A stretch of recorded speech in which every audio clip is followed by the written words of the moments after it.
Por favor, parem de ensinar errado sobre o mito do Jesus anti-judaico, anti-judaísmo. Parem de ensinar errado que Jesus veio destituir a lei de Moisés, né? Estude o Antigo Testamento, estude os Evangelhos, estude o judaísmo. Parem de ensinar errado.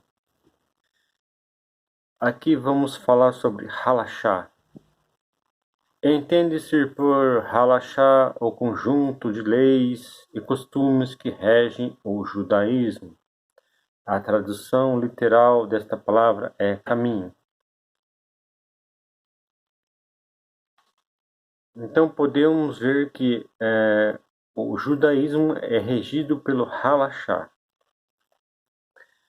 Halachá é formada de mitzvot, mandamento, que foram retirados da Torá de Oraita, que em aramaico significa da Torá, das leis instituídas pelos rabinos de Rabanã, que em aramaico significa dos rabinos, e pelos costumes Mishang, estabelecido pelas comunidades.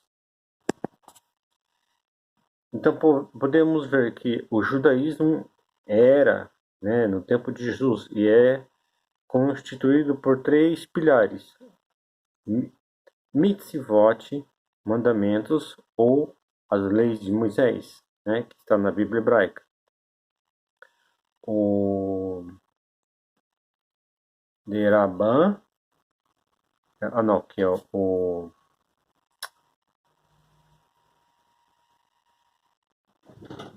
as leis instituídas pelos rabinos de Rabban, e o Mishang, os costumes.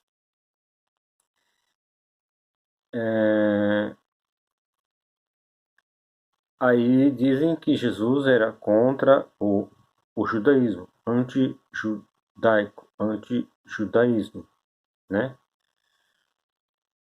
Só que Jesus não era contra a lei de Moisés, mitzvot. Jesus era contra o Derabanan e o Mishang, né? Mas era as leis rabínicas que ia contra o mitzvot, né? Que violava a mitzvot. Jesus era contra esses costumes e essas leis rabínicas que, além de não estarem na Torá, na lei de Moisés, iam contra a lei de Moisés, o mitzvot. Então não podemos dizer que Jesus era anti-judaico ou anti-judaísmo. Jesus era contra as leis rabínicas e os costumes que iam contra a lei de Moisés, né? Porque a lei de Moisés era formada por 613 mandamentos.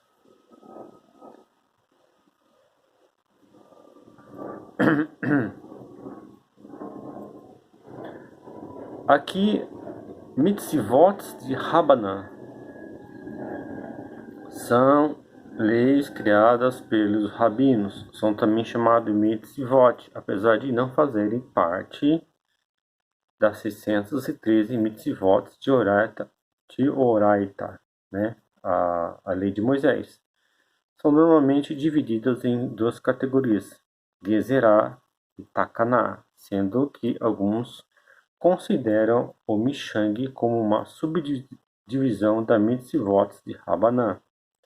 Uma Gezerá, que literalmente significa cortar, é uma lei criada para evitar que as pessoas violem acidentalmente uma mitzvot da Torá, uma lei da Torá.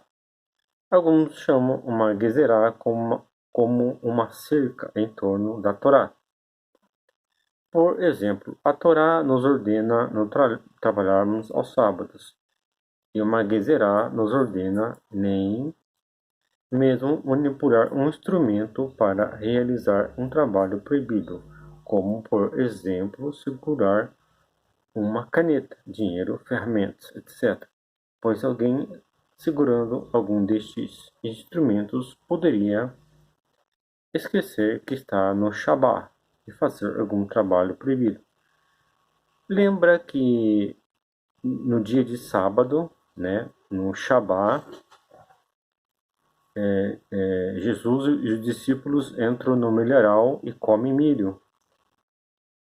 E os fariseus e doutores da lei dizem: Olha, vocês não guardam nossa lei, né? Moisés proibiu,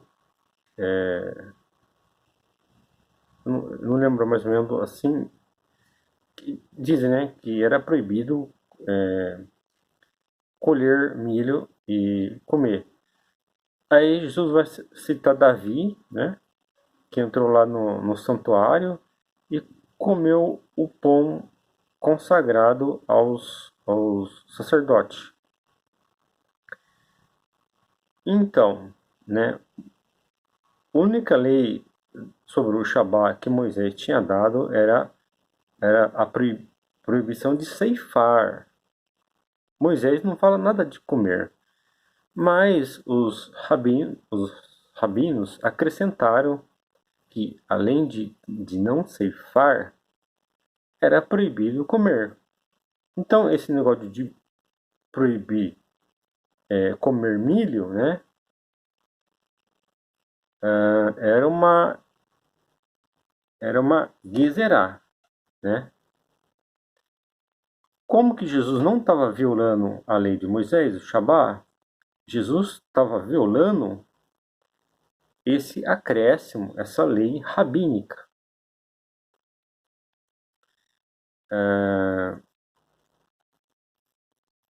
Aqui, uma takaná, que significa, acho que já, deixa eu ver aqui. Então aqui, vamos lá no Evangelho de Marcos, né? No Evangelho de Marcos, temos lá o capítulo 7, né? Os fariseus e alguns professores da lei que vieram de Jerusalém cercaram Jesus. Viram que alguns dos seus discípulos comiam sem lavar as mãos, isto é, com as mãos sujas, né? Com efeito, como todos os judeus seguiam o ensinamento que receberam dos antigos, né? Essa tradição dos antigos é esse mitzvot de Rabanã, né? Ou também chamado de Gezerá, né? É o mitzvot de Rabanã. É que mais para frente no Evangelho de Marcos temos o Corban, né? O Corban que era oferta consagrada ao templo, né? Porque os fariseus, doutores da lei e os rabinos diziam assim: olha, o sustento, o dinheiro que é para cuidar do pai e da mãe de vocês, entregam para o templo, que está tudo bem, né? Aí Jesus vai mostrar que os doutores da lei e fariseus violavam o quarto mandamento, honra seu pai e sua mãe, né? Porque o quarto mandamento incluía também sustentar os pais na velhice, dar-lhes de comer, né? Dar-lhes vestimenta. Só que, em vez de sustentar os pais, dar-lhes roupa, o pessoal, o filho, né? O filho ou a filha pegava esse dinheiro e entregava para o templo, chamado de Corban, oferta. E os rabinos, os mestres, os fariseus, doutores da lei, saduceus, ensinavam que não se devia honrar pai e mãe, né? Ensinava que devia pegar o dinheiro, o sustento que era devido aos pais, e entregar-lhes ao templo. A Jesus, como um verdadeiro judeu observador da Torá, que vivia a Torá, que não veio destituir a Torá, fala para os fariseus: vocês estão errados. Vocês ensinam que é permitido alguém dizer seu pai e sua mãe, o sustento que poderia receber de mim é Coban, que significa pertence a Deus. Este fica dispensado a ajudar seu pai e sua mãe. Deste modo, ignoram a palavra de Deus, né? E a lei de Moisés, por causa do ensinamento que transmite. E há muita outra coisa desse tipo. Aqui está o Evangelho de Marcos, que dizem que foi escrito por Romano e para Romano, que traz um Jesus anti-judaico, anti-judaísmo. Então, como eu disse, no tempo de Jesus e atualmente, existe o mitos e votos de Rabanã, né? Então, essas leis criadas pelos rabinos, que não estavam na lei de Moisés, que não estavam na Bíblia hebraica, que não estavam no Antigo Testamento, poderia ser criada desde que não iam, né? Desde que não violavam a lei de Moisés, né? Só que no tempo de Jesus, essas leis criadas pelos rabinos violavam a lei de Moisés. Então aqui, quem era anti-judaico, anti-judaísmo, eram os rabinos, os fariseus e doutores da lei. Se a pessoa não estuda, não lê direito o Antigo Testamento, os Evangelhos e o judaísmo, acaba ensinando errado e acha que está certo. E cria a mitologia do Jesus anti-judaico. Ou seja, parem de ensinar errado. Ensine o certo. Vocês estão ensinando errado para as pessoas, né? E as pessoas vão continuar ensinando errado, acreditando errado. Vão acreditar no mito do Jesus romano que veio destituir o judaísmo, sendo que não é assim, sendo que Jesus é judeu, que vivia a lei de Moisés, que observava a lei de Moisés, que corrigia o povo, que corrigia os fariseus, que corrigia os próprios professores da lei. Parem de ensinar errado, estude, ensine o correto.